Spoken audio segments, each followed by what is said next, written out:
So, as a YouTube futurist, there are actually still a few things I need to do to get my pro futurist card in the mail. I need to give a TED talk on something. I need to replace at least one of my limbs with a robotic apparatus of some sort to, look cool enough. And I need to make a YouTube video on the Fermi Paradox like everyone else. So I thought I'd start small and make this video first. My top 5 explanations for the Fermi Paradox. Although I do have my eye on that ice cream scoop arm, to be honest.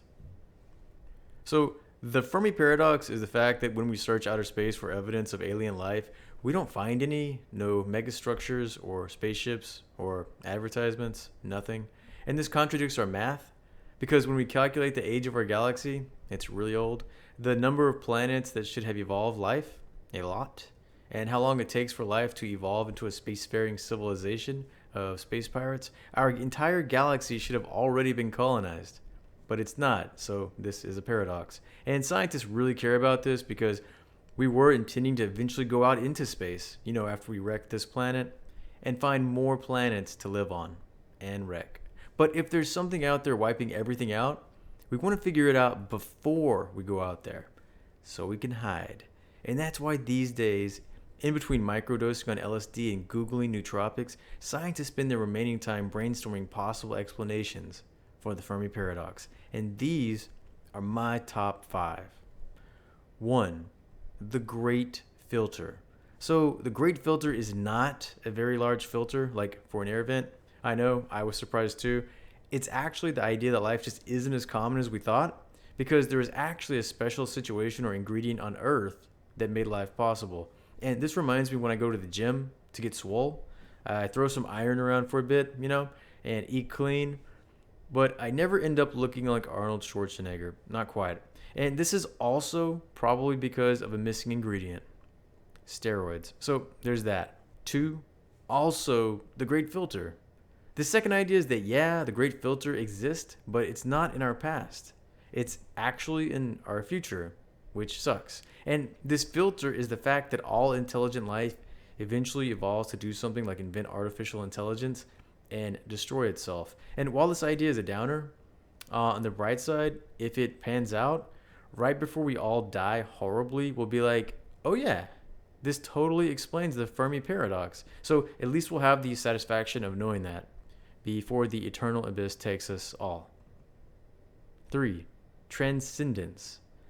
This theory is one of the most optimistic, in my opinion. It's the idea that all life eventually evolves to transcend its own biology and become pure light and happiness, basically a rainbow. And while there are worse things than being a rainbow, like being me, probably, I find this theory doubtful. I mean, just because some life evolves into a better form doesn't mean all life on a planet will. Take humans on Earth, for example.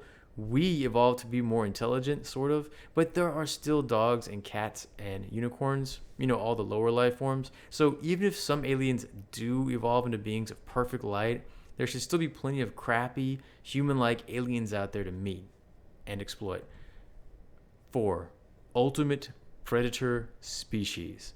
This theory is that a race of spacefaring aliens evolved first and now go around and destroy all other life in the universe to stop competition, like Microsoft.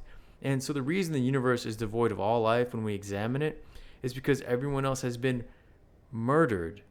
And while this idea has some merit, I'm going to give it a thumbs down because these predators would have just colonized the galaxy themselves. But I admit it's an interesting theory and also extremely useful if you're ever running low on nightmare fuel. 5. The subsurface explanation. And this is probably my favorite theory. This theory proposes that in the whole universe, humans are actually pretty weird. And if you've ever looked in a mirror, you've probably had that feeling at some point, like there's something weird about this organism staring back at me. Because this idea is that most life in the universe actually evolves under the surface of planets in giant underground caverns or oceans, which makes sense because have you ever been outside, in the summer when the sun's shining down and your skin burns off? Not to mention the other surface dangers like tornadoes and hurricanes and other stuff. So the whole universe might be full of life, even planets in our own solar system. But it's just hard for us surface dwellers to see it. So, in conclusion, I could talk about the Fermi Paradox forever. Like, seriously, every day someone publishes a book, top 1,000 reasons for the Fermi Paradox. But I think ultimately the true explanation will be a combination of all these ideas. Like, life is more rare than we thought it was. It might tend to be under the surface of planets, and a lot of stuff might be getting murdered out there.